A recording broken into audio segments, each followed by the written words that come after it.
hopes and all my dreams, all the joy I have, all the freedom in me. I'm in love with you, and I hope you love me too. You're the reason why I feel like I can fly. It's all the love I need. I'm in love with you, and I know you love me too. Love is a beautiful thing, only when it's returned. The Honda Brio. It loves you back.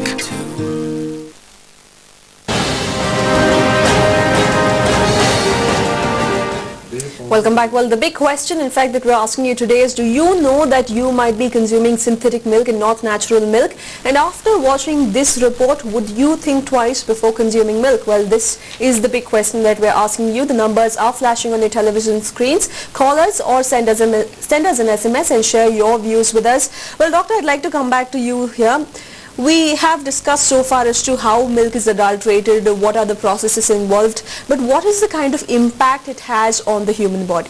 See, first of all, why do we take milk? Because of its nutritional quality.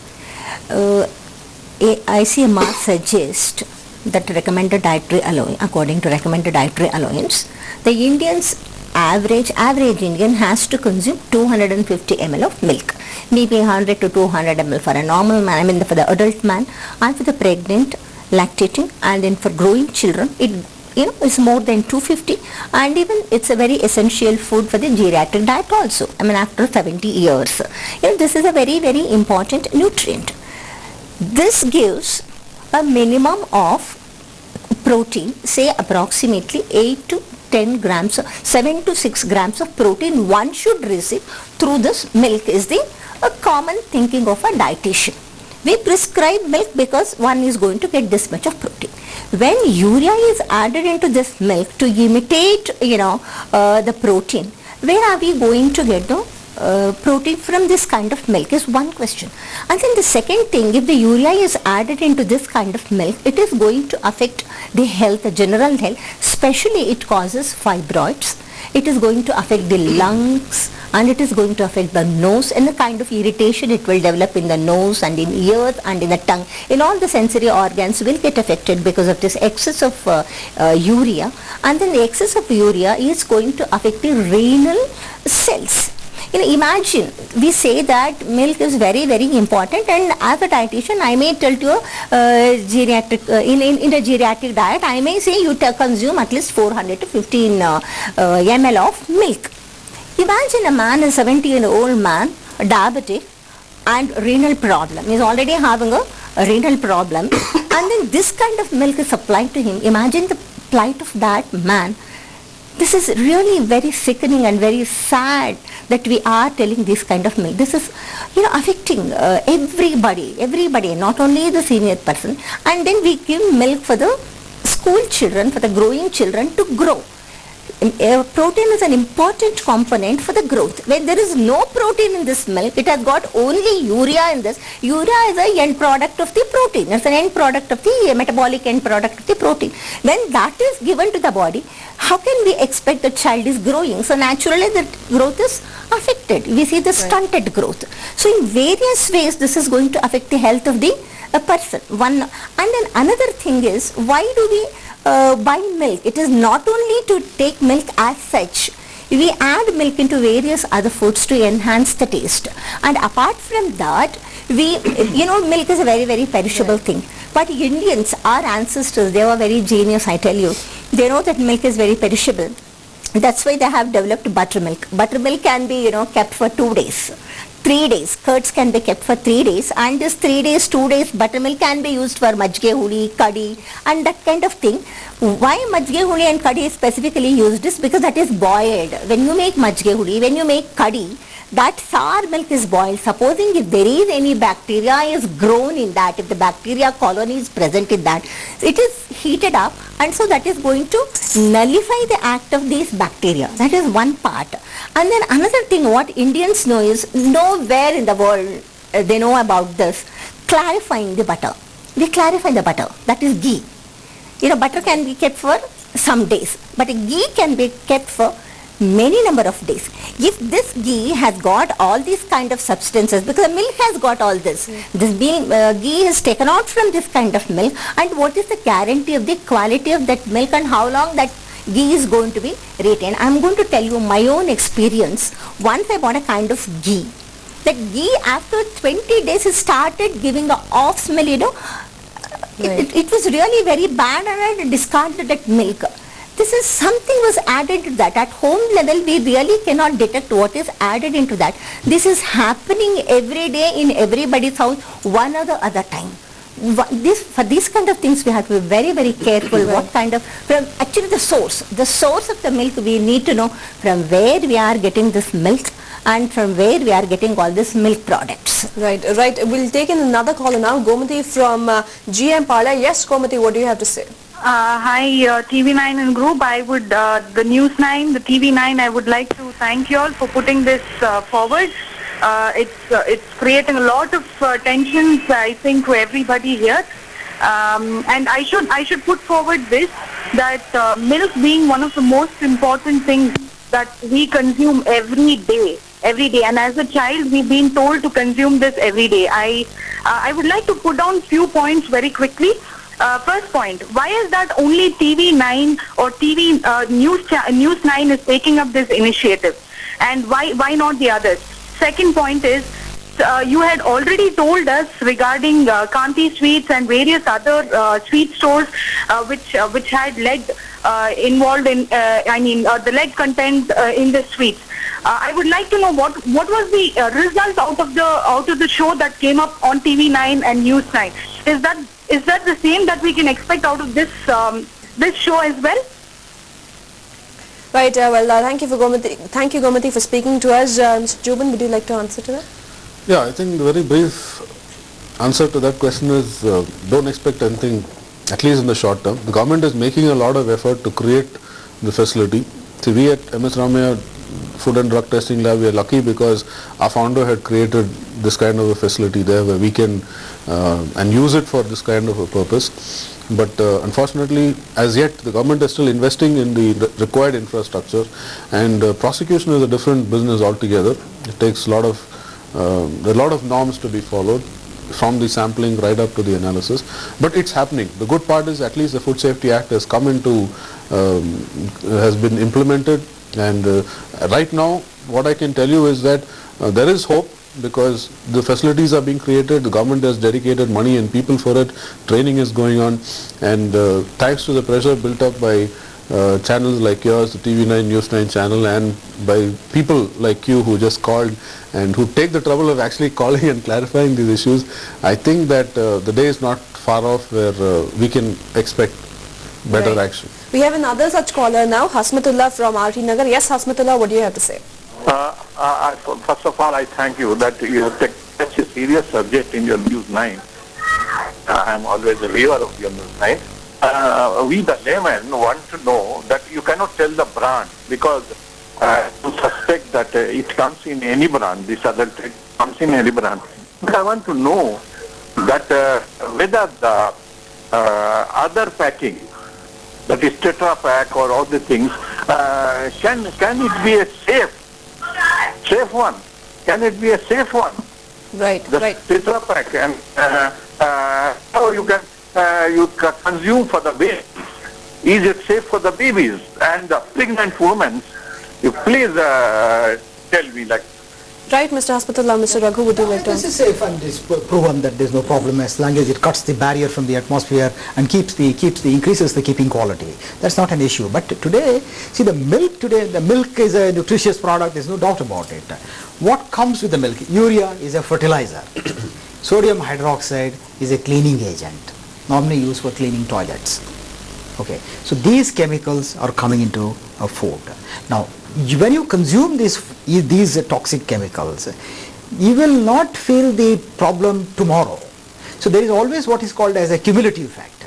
You take for 5 years, 10 years adulterated food, then it erupts in the form of a kidney failure or a liver failure or cancer or lifestyle diseases that the whole world now is talking about. Also, see, all these chemicals need a particular critical dose to show their effect.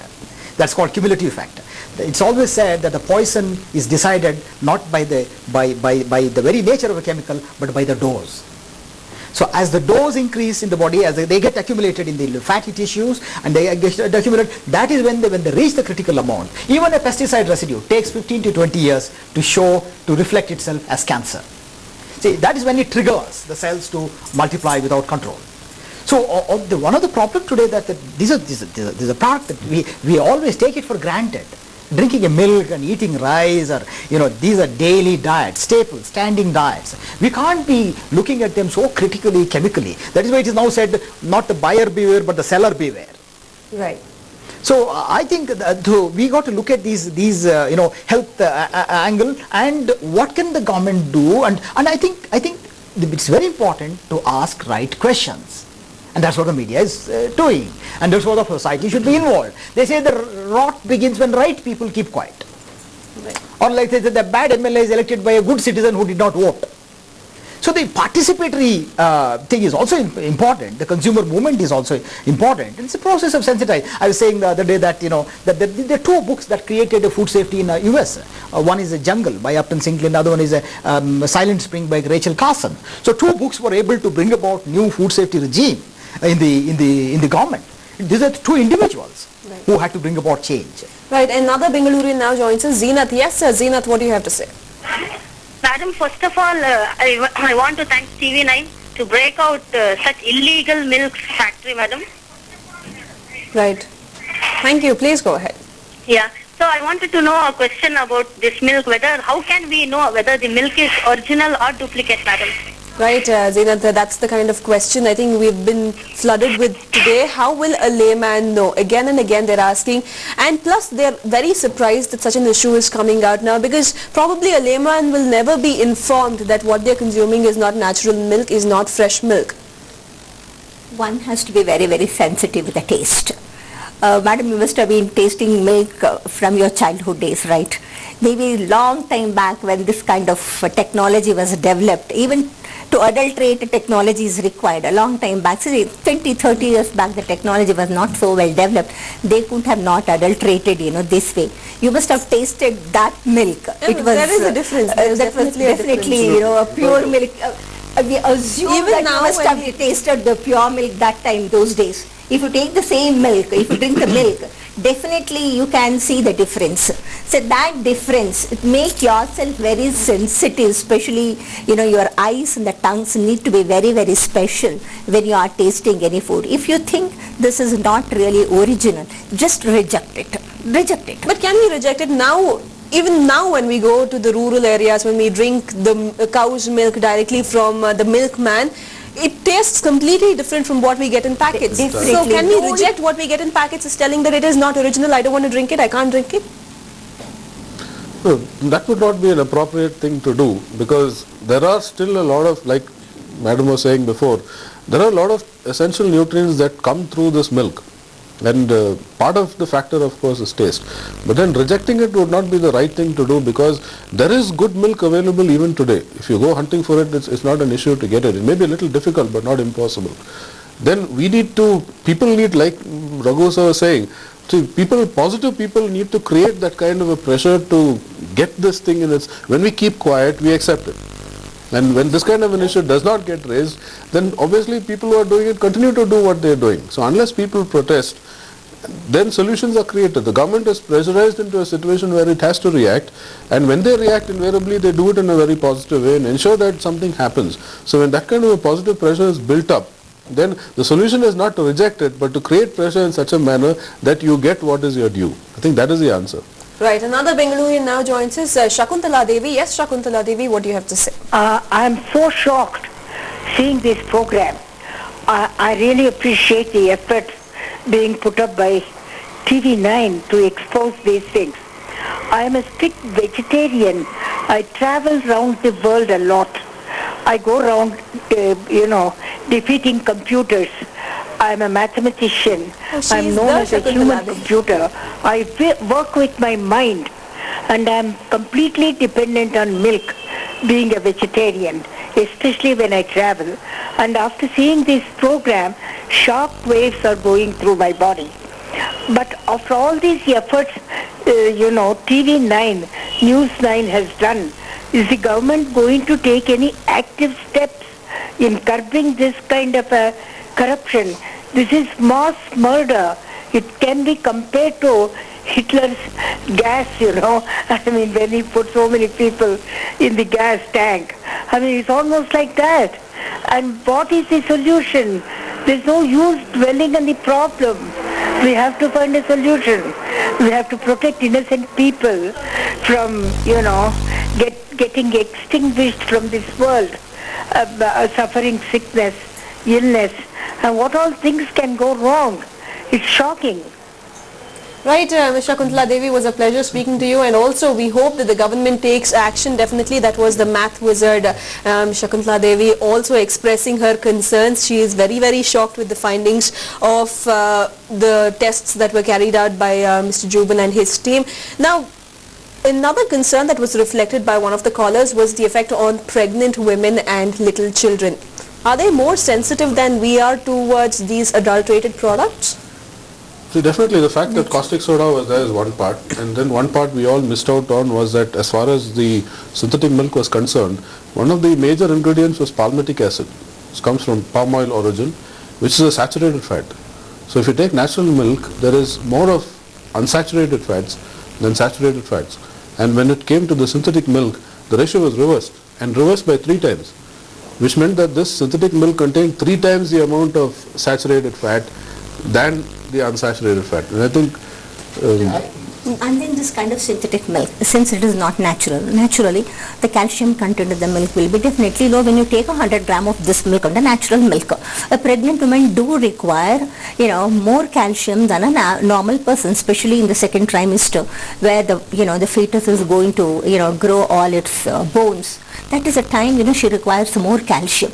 We advise a pregnant woman, especially in the second trimester, to take at least 500 to 600 ml of milk to provide the calcium for the formation of the bone and the teeth for the child. When there is no calcium in this milk, the very purpose is defeated. So naturally you can't expect a normal grown child. The calcium deficiency may be seen before the child was born. So this is definitely a serious major health factor. Right. See, the pregnancy and the infancy, the infant, for example, its organs are not developed to detoxify the food, the liver and kidney. So child is highly vulnerable. And also a child eats more food compared to its body weight, almost 3 times the adult weight. So there is more toxicity distribution in a small body. Hence, as I said earlier, the dose is very high. So that is as far as the toxicity is concerned. I think as far as Shakuntala, there is question that she depends on milk. See, I'm dealing with an organization, religious organization, which doesn't want to take milk. They're vegans. They have a huge problem of B12 deficiency. And people who depend on milk are vegetarians, and 40% Indians are vegetarians. And milk is an only source of some of these critical micronutrients. Otherwise, they have a problem of megaloblastic anemia. And also, when B12 that comes from for the vegetarians only from the milk, when it is deprived, megaloblastic anemia increases. There is an amino acid called homocysteine, which is directly responsible, just like cholesterol, for cardiovascular problem. And that B12, now today in this big organization who want to do away with the milk are taking B12 in their food. So what I'm saying is milk is the only source for vegetarians in particular, because that gives them vitamin B12 apart from the other many nutrients which Prema has talked about. So this is one critical angle, that you can't be deprived of milk, you are deprived of vitamin B12. Right, Mr. Juban, you conducted the tests, you brought out the result. If you can put it in percentage, how much percentage of the milk was adulterated? See, the milk itself was adulterated. Right. There was no content of milk at all in that? No, it's almost 100% synthetic. You saw very clearly in the clipping that you showed that as far as this unit was concerned, there were neither any cows in the background, nor was there any means by which farmers were bringing milk to this place and then some percentage of mixing was happening. So both these things were absent. So very clearly it means that this is a factory that was dedicated to produce synthetic milk without the use of any natural milk at all. In fact, to my knowledge, the mixing was happening after it came to Bangalore. Because if you see the clipping very closely, if you observe it, there are 2 things were happening. based on what I saw, this is what I perceive, and what I can only judge because you are the people who did it.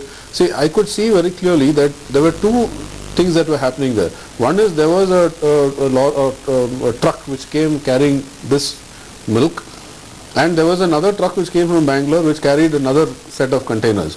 So there was this milk which came from this set of containers was going into that set of containers, and there the mixing was happening and the dilution was happening. So the water and probably some amount of natural milk was being mixed after it came down. As far as the sample that you brought from that place was concerned, it was very clearly there was no mixing of natural milk there at all. It was entirely and a dedicated sample of, I should, like Raghu sir was saying, it's pure synthetic milk. I think that's probably the best terminology that can be used, no matter how pessimistic it may sound. Right. Another Bengaluru now joins us, Kotresh from Rani Bennur. Yes, Kotresh, what do you have to say? Good morning, good afternoon, madam.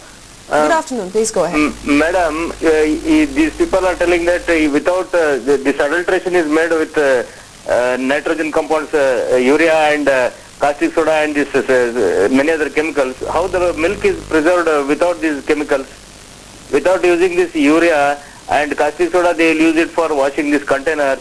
Without washing these containers, within minutes, this milk will start spoiling. To store this milk industries need certain chemicals to store this and to preserve it and to reach it to the next destination, to the consumer's house. For this purpose, chemicals will be used. Without using some minute particles or very millions ppm of particles will be very minute particles will be available in the caustic soda or nitrogen compounds will be available in this milk. With this samples, you might be sent it to laboratory, or you might have taken the laboratory report of some chemicals involving in that. By this, you people are proving that this milk is adulterated and the packet milk should not be used by the people. Mr. Kotresh, you just didn't hear the sentence we spoke to before coming to you. This is 100% pure synthetic milk is what Mr. Jupin said. Mr. Raghu, would you want to respond to that? Maybe he's from the industry and he's the industry's perspective, and sometimes, in the industry, when we get used to something, we are very comfortable there. We don't like anybody asking questions of what we are doing. I think one thing is very clear. Government of India itself has clearly said that 50% of India's milk is adulterated, 22% of milk from Karnataka is adulterated. It's their own admission. So, whether one individual unit is making it or not, that's a different issue. And common sense tells you that you cannot use urea. And the gentleman says the urea has to be used. And tell me who says it's a fertilizer. How can you use fertilizer in your food?